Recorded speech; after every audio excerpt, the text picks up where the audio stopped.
जय सिया राम। जैसा कि मैंने पहले कहा था कि हम लोग पढ़ाई स्टार्ट करने वाले हैं।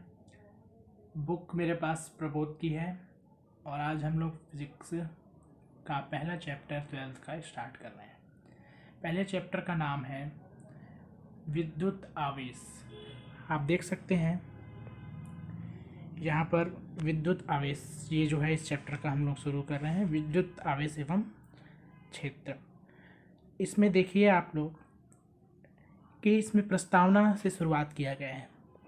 मैं कुछ कुछ बताने की समझाने की कोशिश कर रहा हूँ, आप लोग थोड़ा सा ध्यान दीजिएगा। सबसे पहले जो हम समझ लें कि हम लोग जो चैप्टर पढ़ रहे हैं विद्युत आवेश एवं क्षेत्र, ये चैप्टर में है क्या चीज़ एक्चुअल में। देखिए, विद्युत से आप सब समझते हैं विद्युत क्या है, आप सब जानते हैं।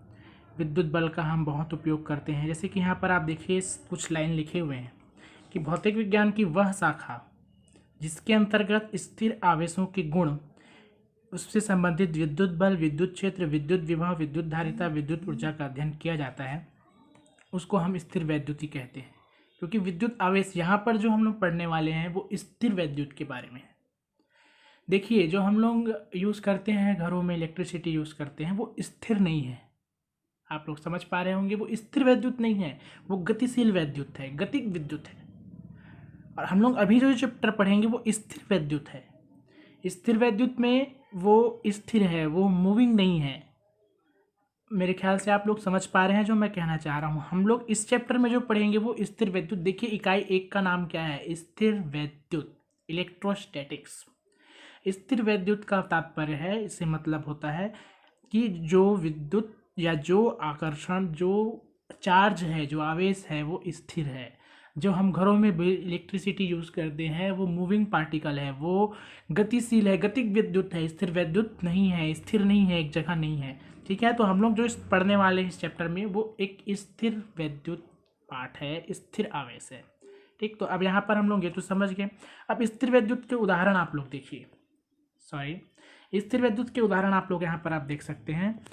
स्थिर विद्युत के उदाहरण क्या है? शुष्क मौसम में स्वेटर, संश्लेषित वस्त्रों को शरीर से उतारते समय चरचर की ध्वनि आप लोग देखे होंगे।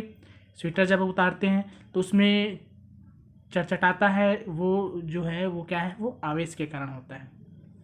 विद्युत विसर्जन में देखे होंगे जब तड़ित दिखाई देना, बिजली चमकती है, वो भी आवेश का उदाहरण है, स्थिर विद्युत का उदाहरण है। बस की सीट पे खिसकने के पश्चात उसमें लगे की छोड़ी लड़े, जो लगे लोहे के छड़े हैं, वो उसको पकड़ते हैं तो हमको झटका लगता है विद्युत का। ऐसे बहुत सारे उदाहरण आपको हमारे दैनिक जीवन में मिल जाएंगे जो स्थिर विद्युत के उदाहरण हैं। ठीक है, तो जिसमें से आप स्वेटर वाला उदाहरण ले सकते हैं। चिंगारी दिखाई देता है जब स्वेटर उतारते हैं तब। ठीक है, और टीवी के मॉनिटर में जब आप हाथ रखेंगे, देखिएगा जब टीवी जो रहता है उसके मॉनिटर में जब आप हाथ फैलाएंगे तो उसमें भी आवाज़ आता है, तो वो भी स्थिर विद्युत का उदाहरण है। ठीक है, अब हम यहाँ पे आते हैं घर्षण विद्युत क्या है।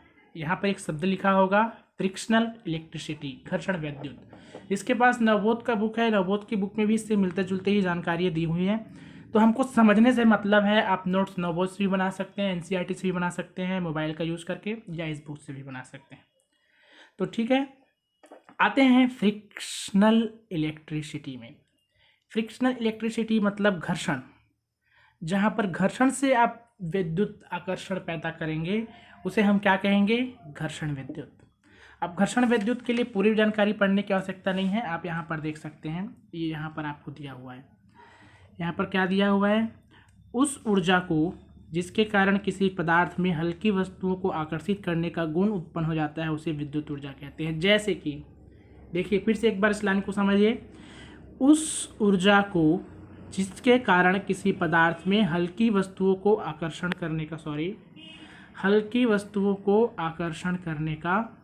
करने का गुण उत्पन्न हो जाता है, उसे हम क्या कहते हैं? विद्युत ऊर्जा कहते हैं। जैसे कि एग्जाम्पल मैं बताऊं तो कंघी का उपयोग हम लोग करते हैं। कंघी को जब हम बाल से रगड़ते हैं और उसमें छोटे छोटे कागज़ के टुकड़े जब यूज़ करते हैं तो आप लोग देखे होंगे कि वो कागज़ के टुकड़े जो है वो कंघी में चिपक जाते हैं।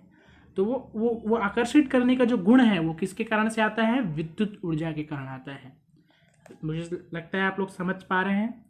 तो ये जो विद्युत ऊर्जा दिया है यहाँ पर, विद्युत ऊर्जा किसे कहते हैं? जिसके कारण किसी पदार्थ में हल्की वस्तुओं को आकर्षित करने का गुण उत्पन्न हो, उसे हम क्या कहते हैं? विद्युत ऊर्जा। तो जब आप नोट्स बनाए तो आपको पता है, मैं जो SLS में पढ़े हुए हैं, जो स्कूल में पढ़े हैं, मैं नोट्स कैसा बनवाता हूँ। आपको टॉपिक वाइज एक एक चीज़ों को, इस चीज़ को आपको याद रखना है कि विद्युत ऊर्जा किसे कहते हैं। ठीक है, इसको मैं भी अपने बुक में हाईलाइट कर रहा हूँ।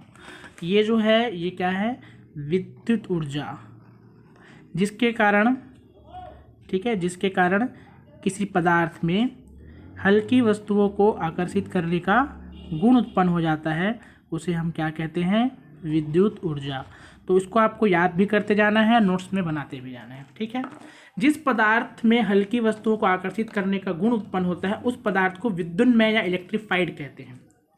ठीक है, या आवेशित कहते हैं। चार्ज्ड हो गया, चार्ज्ड हो जाना, चार्जिंग हो जाना, चार्ज्ड, आवेशित हो जाना हम कहेंगे। जिस पदार्थ को आवेशित किया जाता है, उस पदार्थ को क्या कहेंगे? आवेशित पदार्थ या विद्युन्मय कहेंगे। ठीक है, चलिए ये हो गया। अब हमारे पास एक अच्छी जानकारी आने वाली है, विद्युत आवेश, इलेक्ट्रिक चार्ज। मेरे ख्याल से सब कुछ स्पष्ट दिखाई दे रहा होगा। विद्युत आवेश प्रत्येक मूल कणों का एक अंतर्निहित गुण है। देखिए, आवेश जो होता है, चार्ज, वो अंतर्निहित गुण है, फंडामेंटल कैरेक्टरिस्टिक है, बेसिक कैरेक्टरिस्टिक है किसी भी पदार्थ का। ठीक है, सॉरी, ये कैमरा क्या है ऑन करके मैं वो कर रहा हूँ, इसलिए ऐसा हो जाता है। तो इसमें आप देखिए, चलिए मैं वीडियो भी ऑन कर देता हूँ ताकि ये, ओके, चलिए आगे बढ़ते हैं।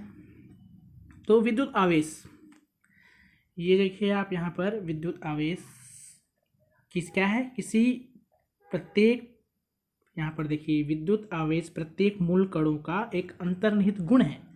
हर एक पार्टिकल में, छोटे पार्टिकल में चार्ज हो सकता है, प्लस चार्ज होता है और माइनस चार्ज, ये आप अच्छी तरीके से जानते हैं, हम लोग आगे भी और आगे पढ़ेंगे। तो ये एक प्रकार का गुण है, और वो गुण क्या प्रभाव पैदा करता है? आकर्षण बल या प्रतिकर्षण बल प्रभाव पैदा करता है। ठीक है, जैसे कि कंघी को जब रगड़ करते हैं तो उसमें से जो आवेश पैदा होता है, वो आवेश क्या करता है? छोटे छोटे कागज के टुकड़ों को अपनी ओर खींचता है। तो आवेश क्या होता है? आवेश का प्रभाव क्या है? आवेश तो समझ में आ गया, एक गुण है, एक प्रॉपर्टी है किसी पार्टिकल की। ठीक है, तो आवेश तो किसी भी पार्टिकल की प्रॉपर्टी है, गुण है, लेकिन उसका प्रभाव क्या है? हर गुण का कुछ प्रभाव होता है, चाहे वो व्यक्ति में हो, हमारे में हो, या किसी पार्टिकल में हो। तो उस पार्टिकल का प्रभाव क्या है?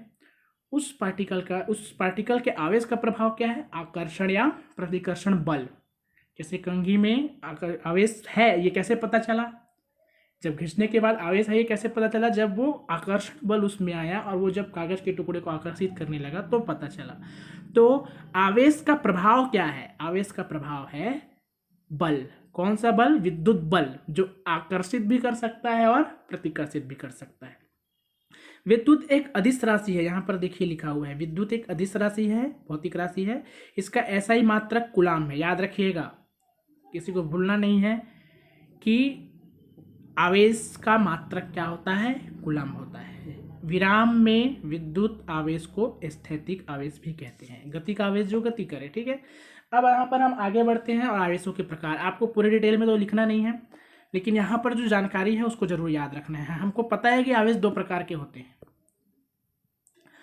आवेश दो प्रकार के होंगे, कौन से प्रकार के? एक धनात्मक आवेश और दूसरा ऋणात्मक आवेश। ये सब हम आपको जानकारी पहले से है। धनात्मक आवेश और ऋणात्मक आवेश, दो प्रकार के आवेश होते हैं, दोनों एक दूसरे के अपोजिट होते हैं। ठीक है, अब इसकी प्रैक्टिकल क्या है, अब इसको प्राप्त कैसे कर सकते हैं, ये इसमें आगे दिया हुआ है। ठीक है, तो देखिए, आवेशों में क्या होता है? सेम जो चार्ज्ड होगा, मतलब समान आवेश में प्रतिकर्षण होता है। जैसे प्लस और प्लस एक साथ लाया जाए तो ये देखिए बाहर जा रहा है। ये एक छड़ में, एक रस्सी में एक कांच के छड़ लटका हुआ है, और कांच की छड़ को जब हम रगड़ते हैं, यहाँ पर आप देखिए, जब कांच की छड़ लेते हैं और उसे रेशम के कपड़े से रगड़कर धागे से लटका देते हैं और फिर रेशम से कांच को रगड़कर लाते हैं, दोनों में प्रतिकर्षण होता है, क्योंकि दोनों में सेम आवेश है। सेम आवेश यानी समान आवेश में क्या होगा, प्रतिकर्षण। अगर प्लस और प्लस पास में आएंगे तो एक दूसरे को धक्का लगाएंगे, जैसे चुंबक में आप देखे होंगे सेम ध्रुव होता है तो प्रतिकर्षण होता है। तो समान आवेश में प्रतिकर्षण होता है और विपरीत आवेश में आकर्षण होता है। ये यहाँ पर देखिए, यहाँ पर देखिए प्लस और प्लस है तो ये दूर जाएगा, माइनस और माइनस है तो ये दूर जाएगा, लेकिन प्लस और माइनस है तो क्या होगा, एक दूसरे के पास आएगा। आप यहाँ पर देख लीजिए। तो याद रखिएगा आवेश दो प्रकार के होते हैं, धनात्मक आवेश और ऋणात्मक आवेश। धनात्मक आवेश को प्रतिकर्षित करता है, ऋणात्मक आवेश को प्रतिकर्षित करता है। तो ये दोनों में प्रतिकर्षण होता है। और जो विपरीत आवेश है प्लस और माइनस एक दूसरे को क्या करते हैं, आकर्षित करते हैं। धनात्मक आवेश कैसे प्राप्त किया जाएगा, कांच की छड़ में रेशम के कपड़े से रगड़ो, ठीक, तो क्या होगा, धनात्मक। और एबोनाइट की छड़ में आप यहाँ पर देख सकते हैं ऊनी कपड़े से रगड़ेंगे या बिल्ली की खाल से रगड़ेंगे, ठीक है, एबोनाइट की छड़ को लेंगे और उसमें ऊनी के कपड़े या बिल्ली की खाल से रगड़ेंगे तो क्या प्राप्त होगा, ऋणात्मक आवेश। तो धनात्मक आवेश, ऋणात्मक आवेश कैसे बनता है ये हम लोग अभी तक के पढ़े हैं। तो मेरे ख्याल से हम इसको एक पार्ट मान लेते हैं। पहले चैप्टर का 10 मिनट हो चुका है, इस वीडियो को मैं यूट्यूब में अपलोड कर रहा हूँ। तो अभी तक हमने क्या पढ़ा 10 मिनट में, 10 मिनट में हमने ये पढ़ा कि विद्युत आवेश क्या है। विद्युत आवेश क्या है, तो आवेश एक प्रकार का मौलिक गुण है जो किसी भी मूलभूत कण में पाया जाता है। आवेश दो, इसमें हम लोग जो पढ़ रहे हैं वो स्थिर वैद्युत है। स्थिर वैद्युत का मतलब ये है कि जो चार्ज्ड पार्टिकल है वो गतिशील नहीं है, वो स्थिर है, इसलिए इसको स्थिर वैद्युत कहते हैं, ठीक है। इसके उदाहरण भी दे दिया है उनके द्वारा, मतलब उन्हीं कपड़े में जब हम निकालते हैं उसको अनुभव करते हैं, कांच में जब आप टीवी में जब हाथ फेरते हैं तो उसमें भी आपको दिखता है। इस घर्षण वैद्युत क्या है, घर्षण करने से जो वैद्युत बल पैदा होता है उसको हम क्या कहते हैं, घर्षण बल। इसमें कुछ जानकारियाँ दी हैं, उसको पूरा करने की जरूरत नहीं है, बस घर्षण बल से ही, घर्षण विद्युत से ही समझ में आ रहा है कि रगड़ने से जो बल पैदा होगा विद्युत बल वो होगा। विद्युत ऊर्जा किसे कहेंगे, तो ये आपको हमने दिखा दिया कि किसी पदार्थ में हल्की वस्तुओं को अपनी ओर आकर्षित करने के लिए कि जो गुण होता है, उत्पन्न होता है, उसे हम विद्युत ऊर्जा कहते हैं। कि जिस पदार्थ में हल्की वस्तुओं को आकर्षित करने का गुण उत्पन्न हो उसे हम विद्युन्मय कहते हैं।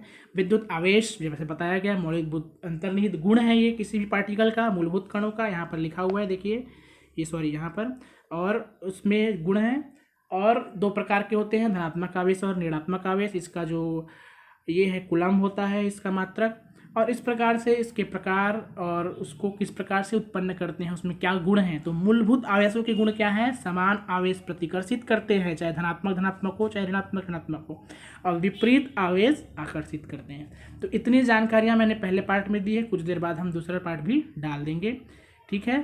Thank you.